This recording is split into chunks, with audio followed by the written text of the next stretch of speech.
മടുപ്പ് തോന്നാറില്ല. കാരണം എന്താ വെച്ചിട്ടുണ്ടെങ്കിൽ ഇത് എൻ്റെ ഒരു ദൗത്യമാണ് അല്ലേ, എൻ്റെ ദൗത്യമാണ് ഇത് ചെയ്യാനുള്ളത്. ഇത് ഞാൻ ചെയ്യുന്നത് ആർക്ക് വേണ്ടിയിട്ടാണ്? ആർക്ക് വേണ്ടിയിട്ട് ചെയ്യുന്നത്? ദൈവത്തിന് വേണ്ടി, ക്രിസ്തുവിന് വേണ്ടി, പിന്നെ എൻ്റെ ജനങ്ങൾക്ക് വേണ്ടി അല്ലേ. സ്നേഹിക്കുന്നവർക്ക് വേണ്ടി നമ്മൾ ചെയ്യുമ്പോൾ നമുക്കൊരിക്കലും മടുപ്പ് തോന്നില്ല. 50 lives on the eyes of the beholder. കാണുന്നതിന്റെ കണ്ണിലാണ് ബ്യൂട്ടി അല്ലേ. അപ്പോൾ നമ്മൾ ചെയ്യുന്നവർക്കൊക്കെ നമുക്ക് മനോഹാരിത കാണാൻ സാധിക്കും, നമ്മൾ നല്ല കണ്ടുകൊണ്ട് നോക്കിയാണ്.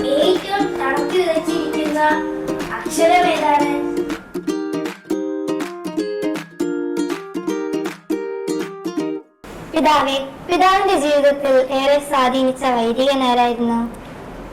എന്നെ സ്വാധീനിച്ച വൈദികൻ എൻ്റെ വികാരിയച്ഛനും തന്നെയാണ്. വികാരിയച്ഛൻ, അദ്ദേഹത്തിന്റെ പേര് ബെനവഞ്ചർ എന്നായിരുന്നു. ബെനവഞ്ചർ നടുവത്തെഴുത്ത്. അദ്ദേഹം എൻ്റെ പള്ളിയിൽ ഏതാണ്ട് 22 വർഷം ഉണ്ടായിരുന്നു. എന്നെ കുർബാനയ്ക്ക് കൂടെ പഠിപ്പിച്ചത്, എന്നെ കുർബാനയ്ക്ക് കൂടിച്ചത്, എന്നെ സെമിനാറിലേക്ക് പറഞ്ഞയച്ചതൊക്കെ ഈ അച്ഛനായിരുന്നു. എന്നോട് ഒത്തിരി സ്നേഹമായിരുന്നു ഈ അച്ഛൻ. അത് മാത്രമല്ല, ഞാൻ അദ്ദേഹത്തിന്റെ കുർബാനയിൽ എല്ലാ ദിവസവും കൂടുമായിരുന്നു. പുറത്തു വന്നു കഴിയുമ്പോൾ ചിലപ്പോഴൊക്കെ ഞാൻ ഒറ്റയ്ക്കുള്ളെങ്കിൽ അച്ഛൻ്റെ ചായന്ന് പകുതി എനിക്ക് തരുമായിരുന്നു, അത് കുടിക്കാൻ പറയുമായിരുന്നു. പിന്നെ ചിലപ്പോഴൊക്കെ അച്ഛൻ പൈസ എടുത്ത് തന്നിട്ട് പറയും, മോൻ പോയിട്ട് കടയിൽ ചെന്ന് ചായയും ഒരു കടി വാങ്ങി കഴിക്കുന്ന പറഞ്ഞിട്ട് പൈസ തരുമായിരുന്നു.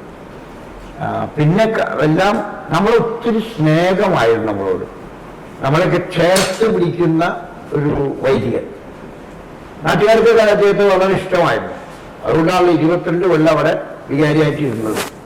അപ്പോൾ ഈ അച്ഛൻ്റെ പ്രത്യേകത എന്താണെന്ന് പറഞ്ഞിട്ടുണ്ടെങ്കിൽ ദൈവവിളി കണ്ടറിഞ്ഞ് അതിനെ പ്രോത്സാഹിപ്പിക്കാന്നുള്ളതാണ്. അപ്പം എൻ്റെ ചെറുപ്പം മുതലേ എനിക്ക് ദൈവവിളി ഉണ്ടെന്ന് മനസ്സിലാക്കി എന്നെ പ്രോത്സാഹിപ്പിച്ചു കൊണ്ടുപോകുന്ന വൈദികനാണ് ഈ ബെനവഞ്ചർ നടുവത്തെഴുത്ത് എന്ന് പറയുന്ന വൈദികൻ. നിങ്ങൾക്കറിയാവുന്നറിയില്ല, എൻ്റെ ചെറുപ്പകാലത്ത് ഞാൻ വരാപ്പുഴ രൂപതക്കാരനായിരുന്നു. എറണാകുളം വരാപ്പുഴ ഉണ്ടല്ലോ, നമ്മുടെ അതിരൂപത ഏതാണ്? വരാപ്പുഴയല്ലേ.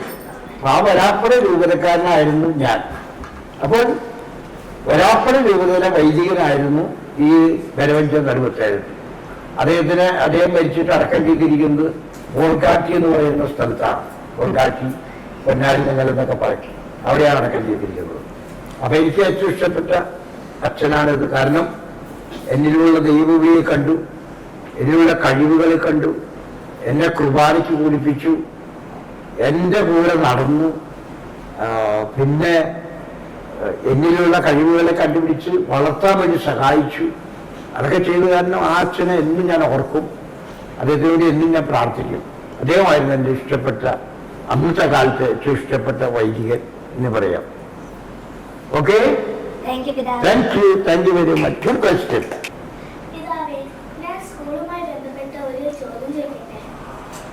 സ്കൂളിൽ പഠിച്ച സമയത്ത് ഏറ്റവും ഇഷ്ടമില്ലാത്ത വിഷയം ഏതായിരുന്നു? ഏറ്റവും മാർക്ക് കുറഞ്ഞു കിട്ടിയ വിഷയം ഏതായിരുന്നു? എന്ത് വിഷയമായിരുന്നു അത്? എനിക്ക് സോഷ്യോളജി, പൊളിറ്റിക്സ്, അങ്ങനെ അതിന്റെ മാത്തമാറ്റിക്സ് ഒക്കെ. ഹിന്ദിയിൽ ആദ്യ കാലഘട്ടത്തിൽ കുറച്ച് മാർക്ക് കിട്ടുമായിരുന്നു. ഹിന്ദി കബീർക്ക് ദോഹെ എന്നൊക്കെ പറഞ്ഞിട്ട് ഇങ്ങനെ ഓരോ കവിതകളുണ്ട്, അതൊക്കെ പഠിക്കാൻ കുറച്ച് ബുദ്ധിമുട്ടുണ്ടായിരുന്നു അന്നപ്പോൾ അത് പഠിക്കാൻ. പക്ഷെ അത് കഴിഞ്ഞിട്ട് കോളേജിൽ ചെന്നപ്പോൾ ഏറ്റവും കൂടുതൽ മാർക്ക് കിട്ടിയത് ഹിന്ദിയിലായിരുന്നു. അപ്പൊ ചെറുപ്പത്തിലെ കുറച്ച് ബുദ്ധിമുട്ടുണ്ടായിരുന്നു ഹിന്ദിയിൽ. പിന്നെ മറ്റു വിഷയങ്ങളൊക്കെ പഠിച്ച് പോകാമായിരുന്നു. Okay, thank you.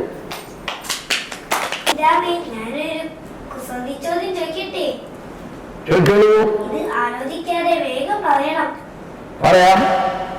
ഏറ്റവും തളർത്തി വിതച്ചിരിക്കുന്ന അക്ഷരം ഏതാണ്?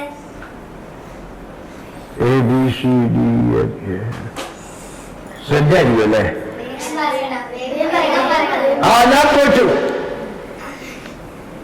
Alphabet B. ബി എന്താണ് തലച്ചോർത്തിരിക്കുന്നത്?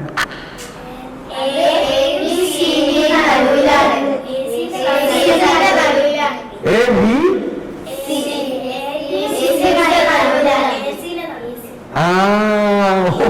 അങ്ങനെ ബി ഇരിക്കുന്നത് എ സിയുടെ നടുവിലാണ്.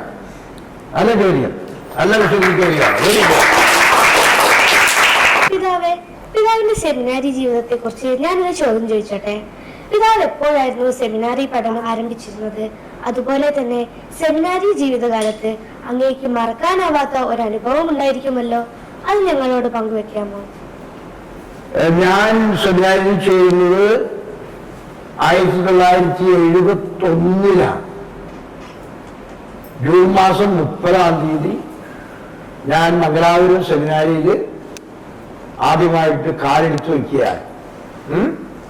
ഇപ്പൊ കൊല്ലങ്ങൾ കൂടിയായി അല്ലേ, 19 കൊല്ലങ്ങൾ കഴിഞ്ഞു. അന്ന് അത് ഞാൻ ഒരിക്കലും മറക്കില്ല.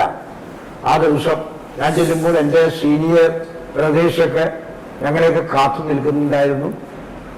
അത് ഞങ്ങളെ സ്വീകരിച്ചു. പക്ഷെ അന്ന് ഏറ്റവും വലിയ ബുദ്ധിമുട്ട് എന്തായിരുന്നു അറിയാമോ? മലയാളികൾ അവിടെ വളരെ കുറവായിരുന്നു. നമുക്ക് മലയാളമേ അറിയുള്ളൂ. അപ്പൊ അതുകൊണ്ട് what is your father's occupation എന്നൊക്കെ ചോദിച്ചു കഴിഞ്ഞാൽ ഉത്തരം പറയാൻ ബുദ്ധിമുട്ടായിരുന്നു. ഓക്യുപ്പേഷൻ എന്ന് പറഞ്ഞാൽ എന്താണെന്ന് പോലും നമുക്കറിയില്ല. അങ്ങനെയാണ് നമ്മൾ പഠിച്ചിരിക്കുന്നത്. നിങ്ങളൊക്കെ ഇംഗ്ലീഷ് മീഡിയത്തിലൊക്കെ പഠിച്ചു, ഞങ്ങൾ മലയാളം മീഡിയത്തിലാണ് പഠിച്ചത്. അപ്പൊ പല വാക്കുകളൊന്നും അറിയാൻ പാടുണ്ടാവില്ല. അപ്പൊ അവിടെ ചെന്നപ്പോഴുള്ള ഏറ്റവും വലിയ ബുദ്ധിമുട്ട് അതായിരുന്നു, ഈ ലാംഗ്വേജ്.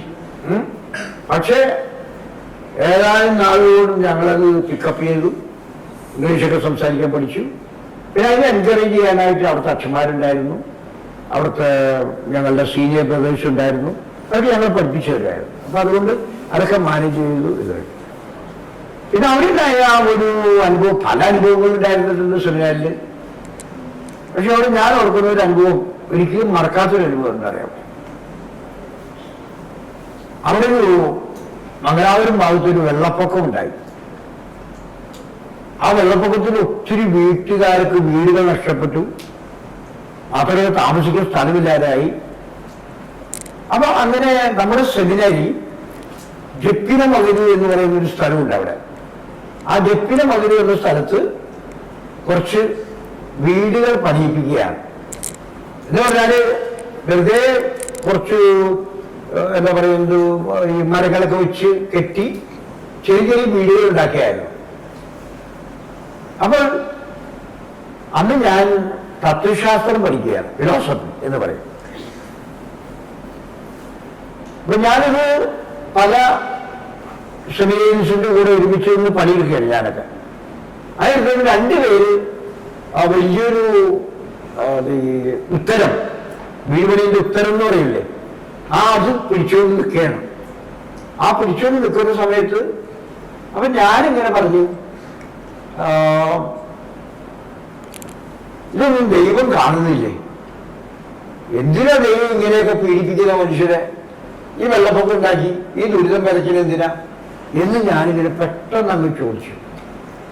പെട്ടെന്നത് ചോദിച്ചു കഴിയലും ഈ ഉത്തരം പിടിച്ചിരുന്ന ബ്രദേഴ്സ് ഇല്ലേ, അവരെ കയ്യിൽ നിന്ന് അവരുടെ ഉത്തരം എന്റെ തലയിലേക്ക് വീഴും.